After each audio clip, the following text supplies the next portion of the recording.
കോൺഗ്രസിൻ്റേതായി ഏതെങ്കിലും വീടുകൾ പണിയാൻ ആരംഭിച്ചു എന്നുള്ളത് ഇതേവരെ ശ്രദ്ധയിൽപ്പെട്ടിട്ടില്ല. അത് ഉണ്ടെങ്കിൽ അദ്ദേഹം പറയുന്നത് നല്ലതാണ്. കർണാടക സർക്കാർ മാത്രമല്ല, നിരവധി സംസ്ഥാന സർക്കാരുകൾ, തമിഴ്നാട്, ആന്ധ്ര, അങ്ങനെയുള്ള വിവിധ സർക്കാരുകൾ നമുക്ക് ഫണ്ട് നൽകിയിട്ടുണ്ട്. അത് അവിടെയുള്ള പുനരധിവാസത്തിന് വേണ്ടി ഉപയോഗിക്കാനുള്ളതാണ്. അതെല്ലാം സംസ്ഥാന സർക്കാരുകൾ ചെയ്യുന്നതാണ്. അതിലേതെങ്കിലും ഒരു സർക്കാർ കോൺഗ്രസ് നേതൃത്വത്തിലുള്ളതാണ് എന്നുള്ളത് കൊണ്ട് കോൺഗ്രസ് പാർട്ടിയുടെ ഫണ്ടായിട്ട് അതിനെ കണക്കാക്കാൻ പറ്റില്ല. അത് സംസ്ഥാനം തരുന്ന ഫണ്ടായിട്ട് മാത്രമേ കണക്കാക്കാൻ പറ്റൂ.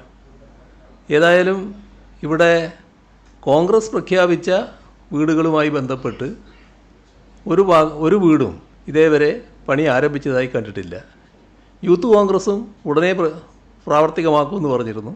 അതും ഇതേവരെ കണ്ടിട്ടില്ല. അതേസമയം മറ്റൊരു യുവജന സംഘടനയായ DYFI അവർ 100 വീട് പൂർത്തിയാക്കാനുള്ള പണം നേരത്തെ തന്നെ സർക്കാരിനെ ഏൽപ്പിച്ചിട്ടുണ്ട്. അതൊക്കെ പരസ്യമായി പറഞ്ഞ കാര്യങ്ങളാണ്.